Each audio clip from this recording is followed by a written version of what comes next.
Jangan diingat pakai ini. Mengingat Allah pakai ini haram. Nyambung nggak? Di kolbu hanya Allah, di pikiran ada selain Allah, tidak masalah.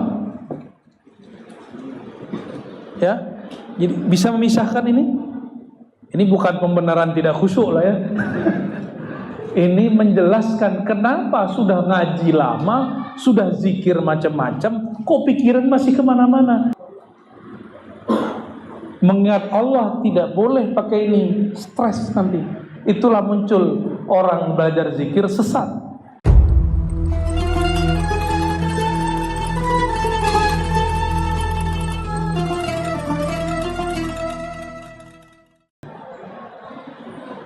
Surat kedua turun antara Al-Muddathir dan Al-Muzammil. Saya cenderung kepada Al-Muzammil. Walaupun sebagian guru saya mengatakan Al-Muddathir.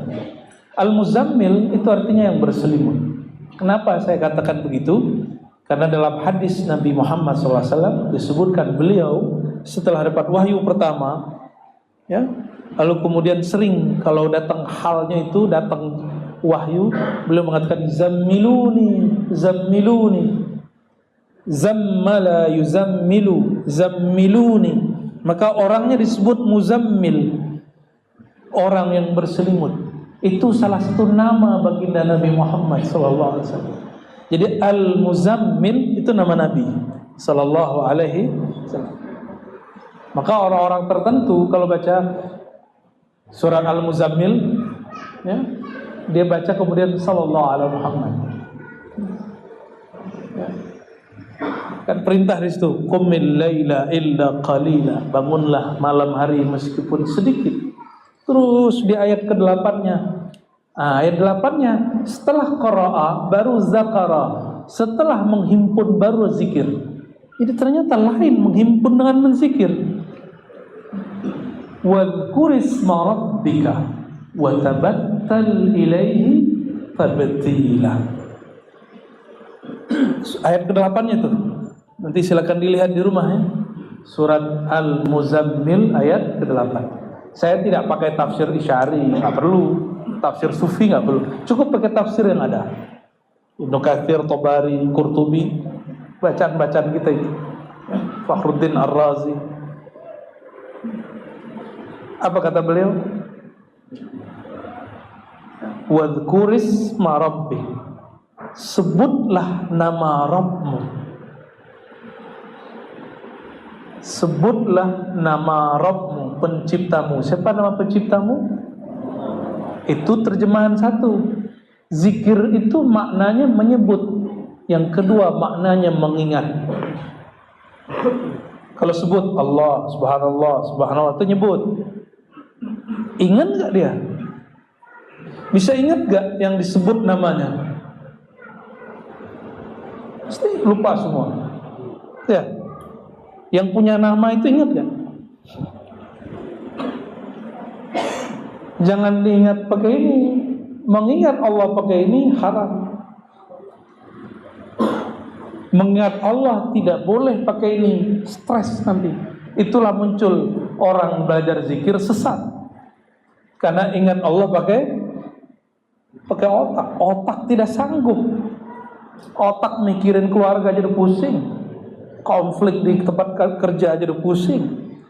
Apalagi kalau komplek tuh biasanya kalau awal-awal tuh lumayan tuh ya. Sekarang gimana Pak? Udah aman Pak? Udah aman. Pasti awal-awal begitu kan?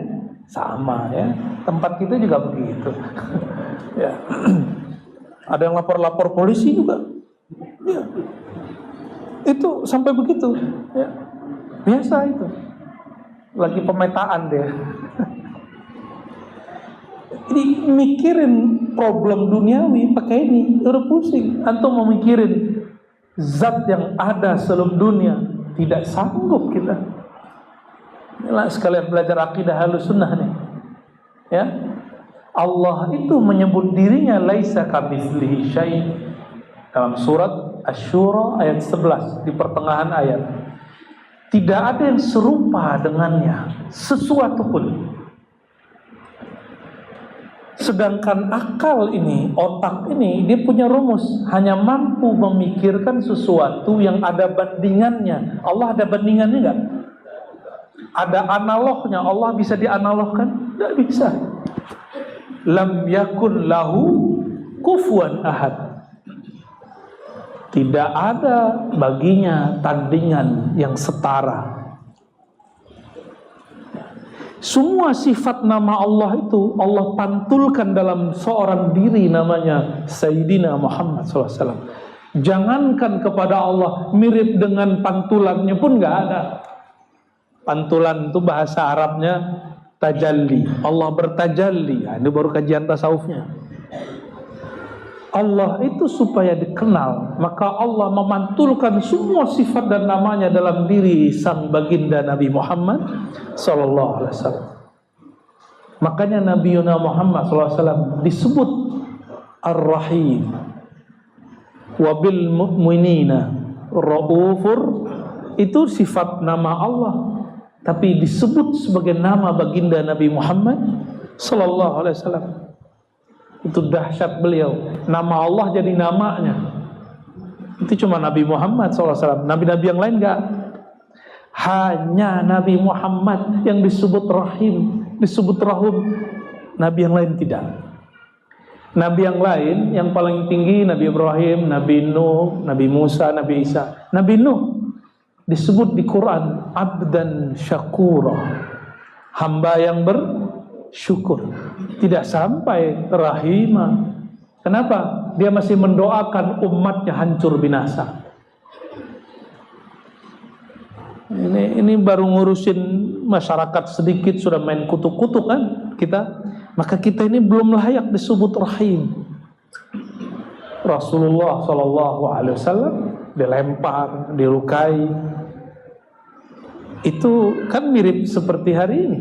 Beliau itu lengkap, dibully secara verbal iya, disakiti secara zahir iya, disinggung batinnya iya. Lengkap Nabi. Maka antum yang ingin mengikuti jalan kenabian mesti mengalami dua itu. Ya. Minimal badannya sakit-sakitan karena dibully ya. Dibully di komplek aja bisa sakit loh orang. Ya. Dibully di grup RW, RT aja bisa gak muncul-muncul ke masjid sebulan. Bisa langsung sakit badannya. Allahumma sholli ala sayyidina. Gimana mau ngurus negara? Ngurus komplek aja gak beres. Nyalek, ya salam. Gak ngaca ya, tapi karena jadi pemimpin itu sekarang gampang ya. Cukup dengan nyalek, tinggal nanti kayak judi kan. Ya untung-untungan, kata si Fulan, ya bukan kata saya. Kalau saya nggak sepakat sih politik kayak judi, nggak sepakat. Tapi kata dia begitu. Oke. Jadi ayat yang dibaca wazkurisma rabbika ada makna lain selain menyebut, yaitu mengingat. Kita tidak sanggup mengingat Allah dengan akal, pikiran. Maka kata Imam Al-Qushairi, imam ini imam ahli hadis. Apa kata beliau? Namun ahli qalbu. Wadhkur rabbaka idza nasita. Kalau ahli fikih baca ayat ini terjemahannya, jika engkau lalai tertidur, sholatlah jika ingat atau terbangun. Ini terjemahan ahli fikih. Ahli fikih. Kan beda ahli, beda terjemahan. Boleh nggak? Boleh, karena terjemahan ayat lebih dari satu. Yang memonopoli makna ayat, nah itulah Tuhan-Tuhan kecil ya. Nabi aja tidak pernah monopoli makna ayat. Masa ada orang monopoli hanya penafsiran dia yang benar?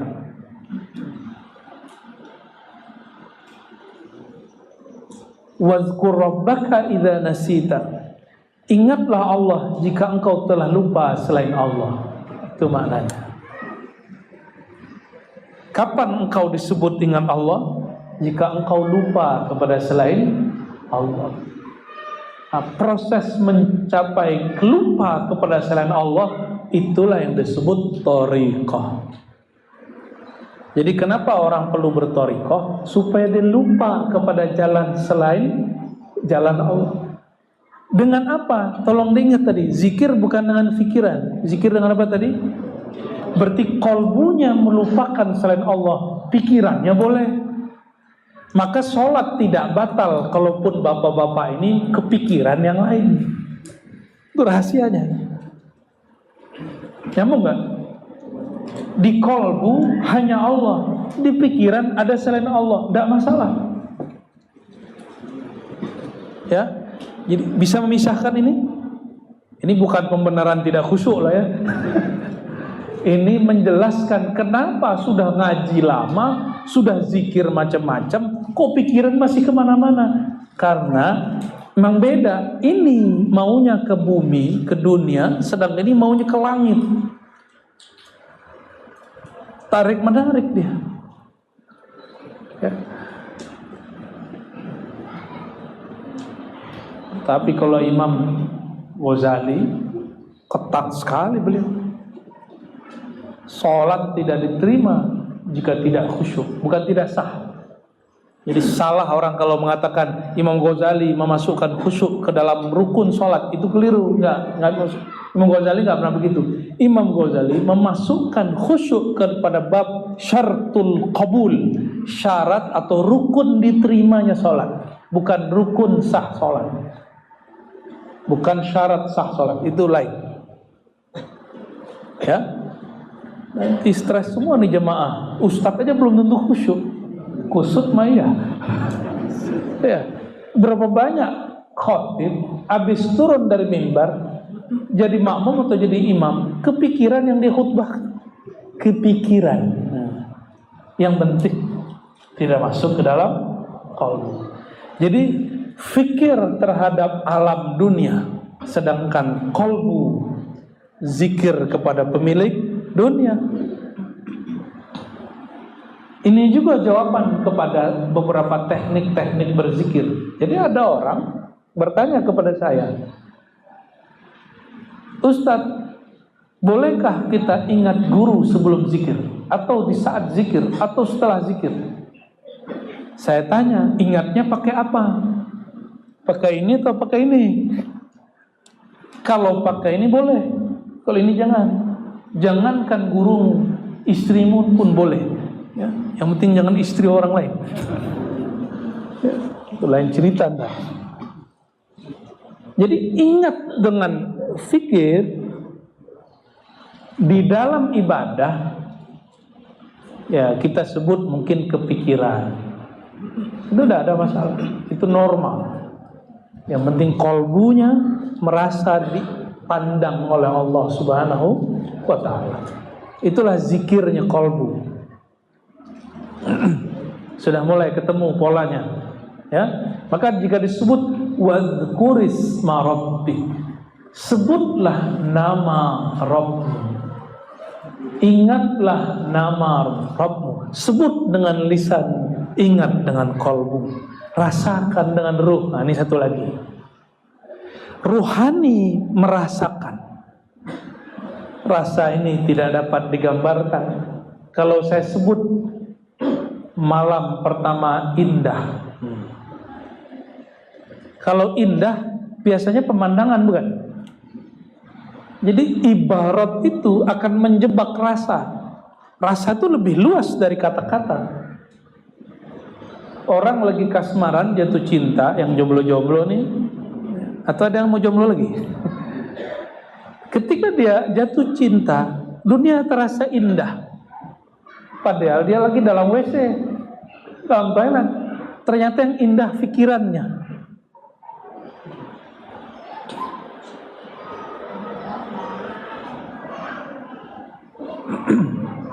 Maka zikir ini ada 3 tingkatannya. Ayat tadi, zikir menyebut dengan lisan, munafik juga bisa. Handphone lebih dahsyat. YouTube kita itu puterlah, ada zikir subhanallah wa bihamdi surah azim 1 jam non-stop. Ada nggak? Ya, zikir lafaz Allah Allah Allah 1 jam non-stop, nggak capek dia. Ya, sholawat hadiah, sholawat tafrijiyah, macam-macam. Ada sholat hadiah tuh 3 jam. Nggak pernah capek di YouTube. Paling habis datanya habis. Itulah bedanya. Data bisa habis kalau handphone. Tapi kalau handphone nyambung dengan wifi, habis nggak dia? Tinggal wifi-nya setor, ya. Bayar tiap bulan. Bener? Paham? Ini cuma ilustrasi. Kalau smart kolbu ini sama dengan smartphone, bisa kehabisan data dia. Paham nggak maksudnya? Kehabisan kondisi. Maka kita butuh bergabung, bergaul, berkelompok dengan orang-orang sesama ahli zikir. Disebut majelis zikir. Inilah kalam baginda Rasulullah SAW. Idza marartum bi riyadil jannah. Jika engkau melewati tempat-tempat wifi kolbu bernama Riyadul Jannah, taman-taman surgawi, fartau, maka isilah pulsa kolbu, isilah kekuatan kolbu.